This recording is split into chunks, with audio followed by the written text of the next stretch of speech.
Hi guys, welcome back to my channel. It's good to be back. I'm sorry I missed you the last 2 weekends. I was busy playing with my new cameras. So now that I've got the swing of things of trying to shoot myself, I really wanted to upgrade the equipment a little bit. So hopefully it looks a little bit better. I don't know, leave me a comment, let me know what you think. And then of course I had to get my kids back to school. So they've got their e-learning stations all set up. They're in the back bedrooms working away so that we can chat about chicken.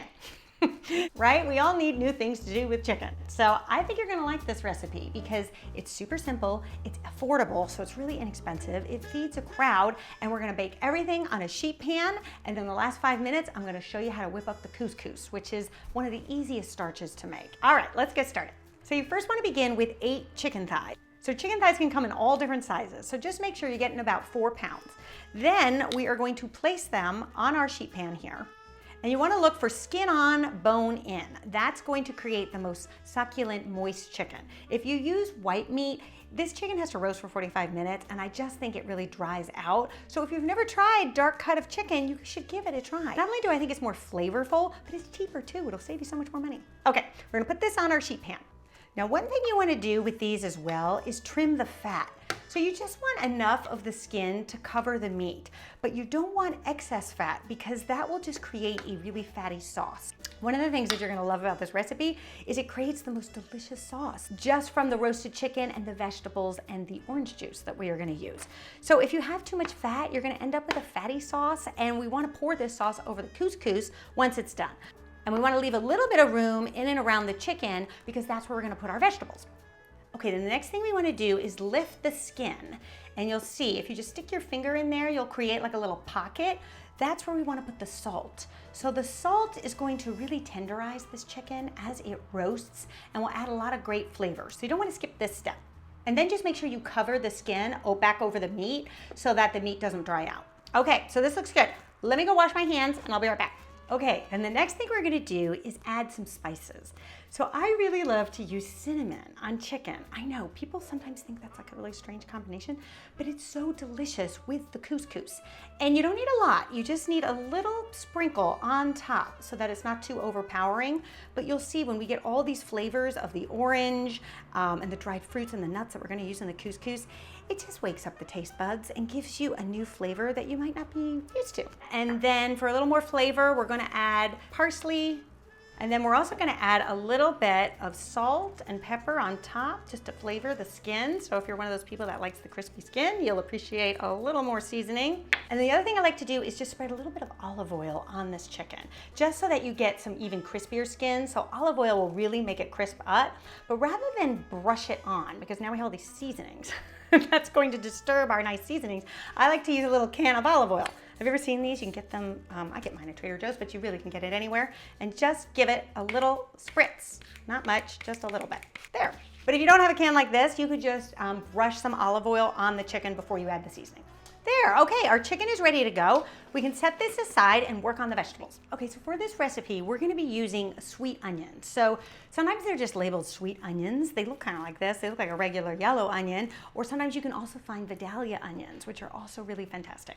So we need 2 cups. The way that I like to do it is I just cut it in half like this, and this will make it easier to get the peel off. Okay, then we don't have to get fancy with the knife skills here because this is gonna be pretty rustic, which is why I like these recipes. I'm not one for big fancy knife skills, if you've noticed. I'm a home cook, but if you wanna use your fancy knife skills, by all means. I just basically cut it like this and then cut it like this, and that's all you have to do, because we want them to be pretty big so that they don't completely disintegrate when they're roasting. See, just like that. That's all you gotta do. Okay, then we're gonna throw our onions in a big bowl, just like this.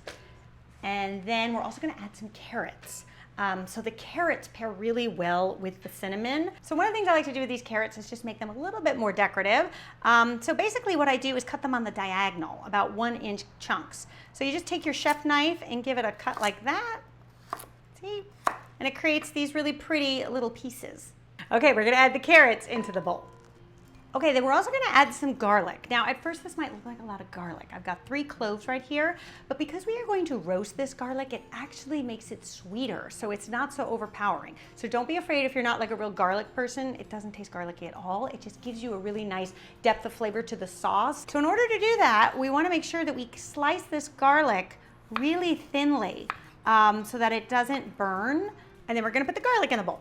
And then we're also gonna add a half of a navel orange on top of the vegetables, and this is going to contribute to our delicious sauce once this is all done, and it pairs really well with the chicken and the cinnamon. So just a half, save the other half because we're going to use that as well. And then we're also going to add 3 tablespoons of olive oil, and then the secret ingredient to these vegetables that's going to give them so much flavor is a teaspoon of curry powder.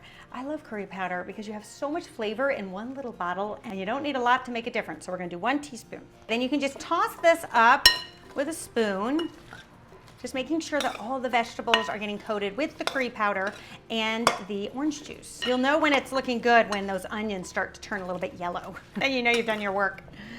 Then we're gonna add the vegetables in and among the chicken.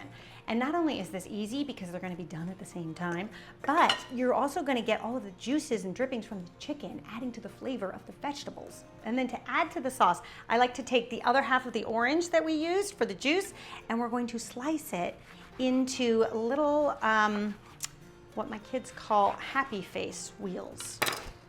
Smiley wheels, like this. I eat it usually. And as it roasts in the oven, the oranges are going to release their juice and flavor the chicken and the vegetables even more. Then we're gonna put this tray in a 425-degree Fahrenheit oven for just about 45 minutes. You'll know that it's done when the chicken looks nice and golden brown and crispy and those vegetables have emitted a delicious sauce. Then what I like to do is just turn down the oven to 200 degrees Fahrenheit just to keep the chicken warm while you make the couscous, because the couscous literally takes like 5 to 6 minutes. So it's super quick. You can also do it kind of in the last stages of cooking, but if you don't like the whole timing thing, just keep it warm at 200 degrees. It's my favorite temperature for keeping food warm. Okay, now for the couscous, watch how easy this is. We are going to add a cup of water just to a medium-sized pot.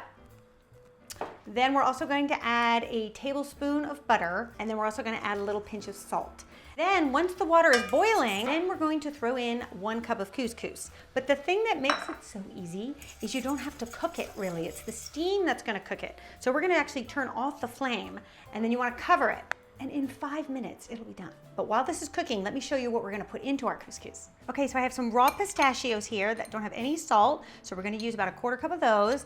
I have some delicious golden raisins, which I love. I think they pair so well with couscous, and just some regular black raisins. You could also use some dried cherries. That would also be a good way to go. And then I also have some fresh mint. So the mint is going to pair really well with our delicious cinnamon orange chicken. And I've just chopped about a 1/4 cup or so of it. And believe it or not, I think our couscous could even be ready. So let's check that. Amazing, it's done. Look at this. So you can see the couscous is cooked. You want to just fluff it up with a fork and see it's just perfectly done. It always amazes me how quick this is. Okay. Now we are going to add all of our delicious little fillings here. This is pretty much to taste. I like to add about a 1/4 cup of each, but if you wanted to maybe go 1 or 2 tablespoons, that's fine too. Okay, but don't skimp on the mint because the mint gives this such great flavor and you want to make sure everybody gets a good amount of it. Okay, we have our beautiful looking chicken here all ready to go. Now, one thing that you want to do first is just remove the chicken onto a separate plate. And you'll see why in a minute. But basically, this is going to help us transfer all of these beautiful vegetables and the juice to the couscous. Okay, so now I have a good sized family platter here. I like to serve things family style. I don't know, I think there's something more cozy about it. And then we are going to add our couscous. So I just put it down like this, like a bed. There we go. I think serving things family style, especially when you have children, is good because it teaches them to take only what they think they're gonna eat, you know? And I think it makes them feel more like a grown-up too. Okay, and then I just like to sort of level it out like this so that you're on an even playing field with all your couscous. Then I like to use a slotted spoon just to make sure that I can get all of the vegetables and distribute them well before I actually add the sauce. That way, when you bring it to the table, everybody's assured of getting vegetables on their plate. Very important, right? And look how beautiful these look. Oh my gosh, they're tender, so flavorful, and it'll be so good with the chicken. And then you can add the orange slices around the platter, almost like a little garnish. I think those are pretty too. Now we're gonna add the sauce. So you can take it just right from the pan and then very gently just sort of pour it on top. And maybe you don't want all of it. You could serve some of it on the side with the chicken. That's fine too. Now we can just place our chicken on top. And I find that this is a beautiful Sunday night dinner. If you're having a big family meal, it's a great one to get everybody to the table. Or if you need something quick and easy for a weeknight meal. It's so fast, right? That you could also make it on a weeknight. And then everyone can help themselves to 1 or 2 pieces of chicken, and you've got that beautiful couscous and vegetables on the side. It looks like a gourmet meal that took you hardly any time to put together. All right, you guys, I'll see you back here next week. And if you would like to be the first to be alerted when my new videos post, be sure to sign up for my email list. The link is in the description, and that way it will come right to your inbox. All right, you guys, I'll see you back here next week. Maybe we'll do some pizza. I've got a homemade pizza recipe that I have been working on for years, and I think I finally got it. See you then. Bye.